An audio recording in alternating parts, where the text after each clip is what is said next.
The modern world is really difficult. We're full of worry and fear and anxiety. There's so much uncertainty in the world. Depression and anxiety disorders are common in people from 6 years old all the way up to 60 years old. The access to information makes this even more of a challenge. Balance is so hard to negotiate. On the one hand, we want to be informed about everything, and we have access to everything at the palm of our hands with our phones. And on the other hand, it's easy to go overboard. It's too much information, and we overconsume with all this access. Further, we log into our social media accounts. We're bombarded with tweets telling us something is bad, something horrible is coming, Instagram posts telling us something that is completely unnecessary, preying on this fear, and watching the news and election results. This is causing even more anxiety and uncertainty and fear. Sometimes it's hard to know when to stop. The solution lies within. We all have an internal compass that guides us to what's right for us and what's wrong for us. All we have to do is slow down and listen to this guidance. This is called our intuition. What is intuition? It is an accurate and verifiable type of intelligence that does not require conscious reasoning. So it's happening in the subconscious and in the intangible realms, which makes it a little bit difficult to grasp onto. If it's something you're not feeling and touching and tasting, oftentimes we can ignore it. However, because we ignore it, our skill sets for using our intuition, that muscle is weak in many of us. And I'm going to show you how in this video to use your intuition, but also to verify it with physical, tangible evidence. And the reason why this is important is because it helps you navigate the modern world. It helps you say, oh, this news source is reliable, but this one isn't, just because I'm using my intuitive intelligence to discern that information. Further, it keeps us out of trouble, but it also relieves anxiety within our body. And I'll dive deeper into this in the next part of the video. Intuition comes in 3 parts: internal, our divine guidance, and external information.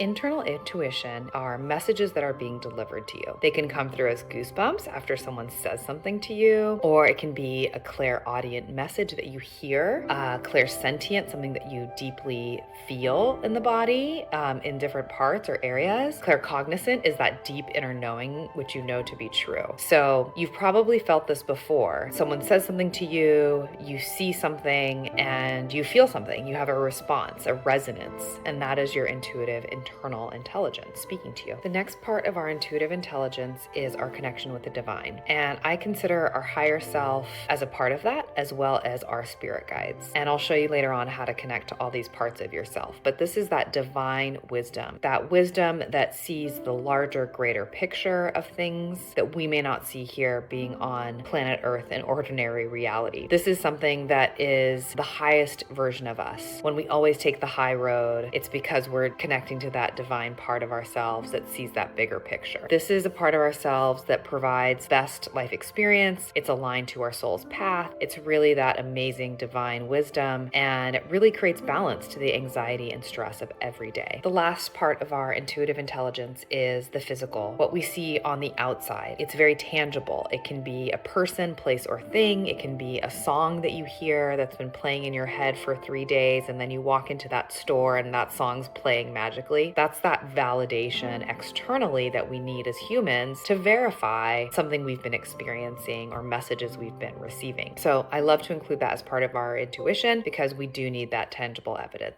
My definition of intuitive intelligence is the feelings inside of our body, our gut, our thoughts, our messages, that divine wisdom, our higher self, source, spirit, God, our angels and ancestors, and then finally the external, the things that we see and feel on the outside of ourselves to verify all these other messages. How did we get here? Well, we as humans are very over-dependent on our logical mind. It's a protective mechanism. Back when we were cave people, knowing was critical. It ensured our survival. So knowing where the good food was ensured that we could eat. Knowing where the lake was ensured we can drink water. Knowing where the bear's lair was survival. It meant we would stay alive. So partially it's the logical mind doing its job, which is to keep us safe by staying true to what we know and by using the past as future information. So that's great. We know that. We continue the patterns that have always kept us safe and comfortable. And our world and our culture in America really validates knowing and achieving and accomplishing. And we always set bigger goals for ourselves that are very tangible. The bigger house, more money, a new car, the most fit body, all of these things are very rewarded in our culture. However, being so focused on the outside, we have disconnected from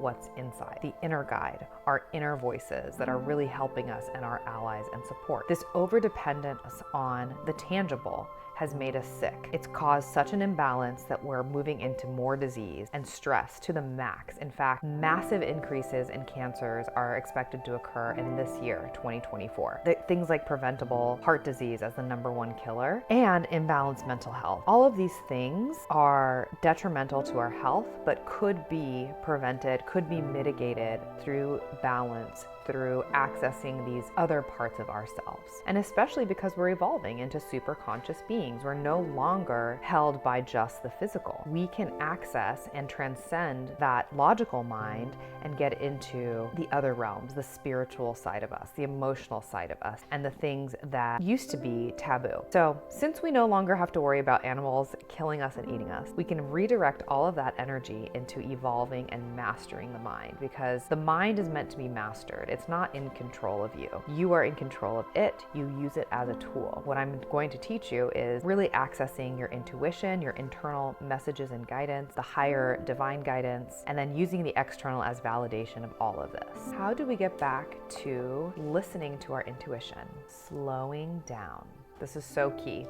Not only does it allow us to hear the voices on the inside, our true selves, but it also creates healing. Allowing yourself to have downtime. It could be a mindfulness practice such as breathing or journaling or meditation, or just something that allows your mind to slow down and take a break from the screen, from work, from people. It's an independent practice. It's something that works just for you. Many of us struggle with this concept of doing nothing because we feel like we have to be productive and we have to accomplish every minute of every day. But we know that the biggest benefits occur when you take a break. This is true for athletes, right? They go train professionally every single day, multiple times a day. But the biggest benefits to the physical body and to the mental body are when we take a break, when we take that pause and allow all the work that we've done to really gel and integrate within us. When you need a break, so that's #1, to get there before you hit a big breaking point, before you burn out completely. Because we've all been there. I've been there. I've worked so hard. I've completely burnt out. So I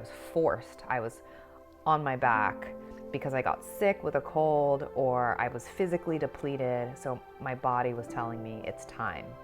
But you want to catch it before you get there.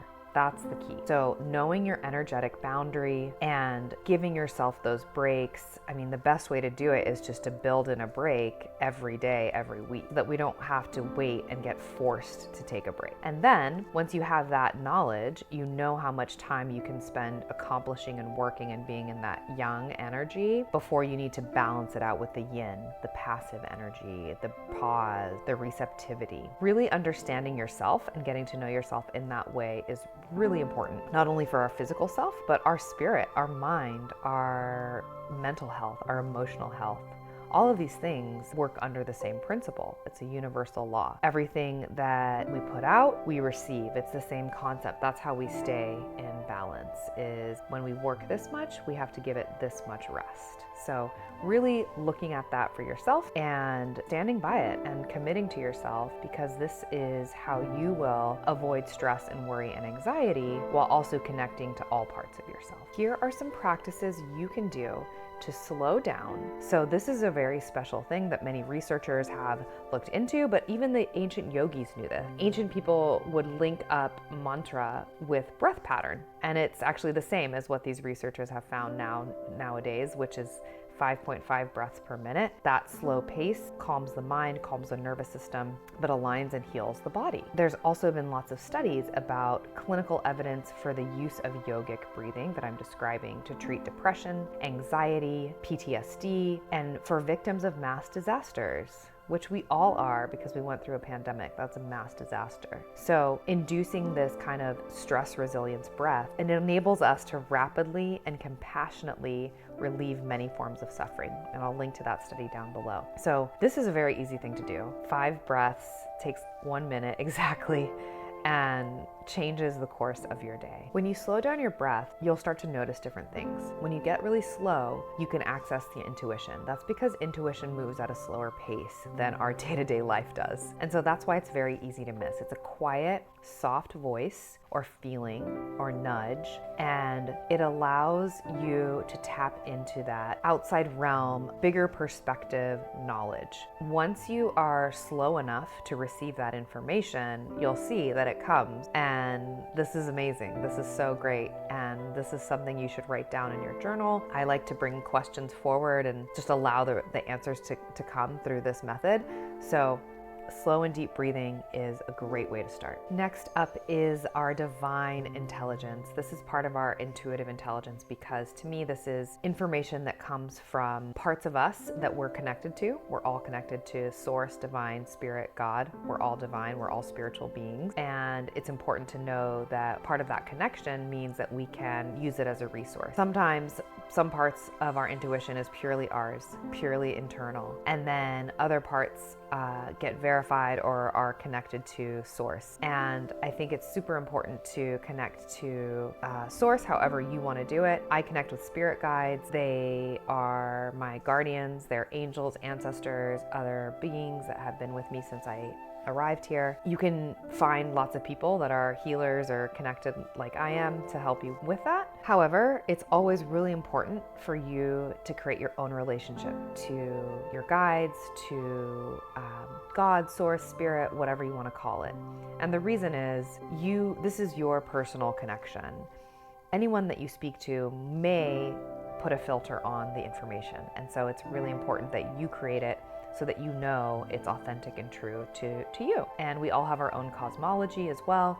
So in the language of spirit, for me, a symbol could mean one thing, whereas to you it means something completely different. So that's also why it's important. The more you connect, the stronger the bond, as with any relationship, and the more information will be bestowed to you. In my experience, I have conducted many shamanic journeys. I do that frequently. This is just with the beat of a drum. And I use things like tarot cards and oracles and pendulums and journaling to verify and connect all that information together for me. Some people go to church, some people talk to God. Like, you got to find what works for you. It's all acceptable. It's important to write things down and then just document, date what your question is, maybe anything you received after you're connecting with these guides. You can do it in a meditation form. Like I said, I practice shamanic journeying. There are many classes you can take to learn about this to connect to your guides. I'll link those down below. And finally, we'll talk about the external intuition. This is the intuitive intelligence that can be felt and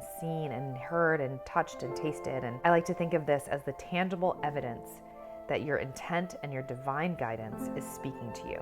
So it kind of like proves the first two types of intuitive intelligence.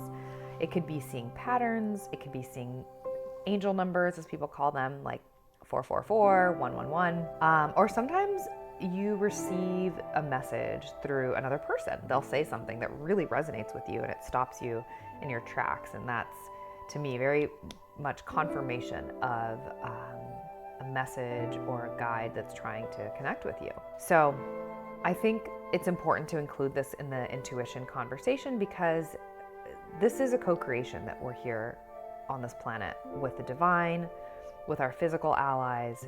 It's a dialogue, and your body will also help you verify these things, like goosebumps on your arm when someone mentions something to you, or a thought that keeps popping up and then that thought actually manifests into reality. It's important to remember like what you are thinking of when you see these messages. So like if I saw that red bug and I was thinking of my child, maybe it's meant to get attention to me, to pay attention more to my child. Maybe that's what that message is. So you'll have to do a little bit of digging on your own, and it might not be logical, and that's okay. Be okay with being illogical and having it be maybe otherworldly feeling. And then again, write it down because later on it might make sense to you. Watch this video to learn more about my practices, as well as how I healed myself and my process with intuitive intelligence. I hope you've enjoyed this video about intuition. I hope you've learned how slowing down can access your intuitive intelligence and also relieve anxiety and stress and worry. Subscribe, stay tuned for more. If you don't have a mindfulness practice yet, please download my Balance Toolkit. It has a bunch of resources that you can choose. It asks you to identify how often you'll do this practice, if you have any accountability partners that you want to include, and what it's going to do for you. So allow it to change you and ensure that you'll never worry again.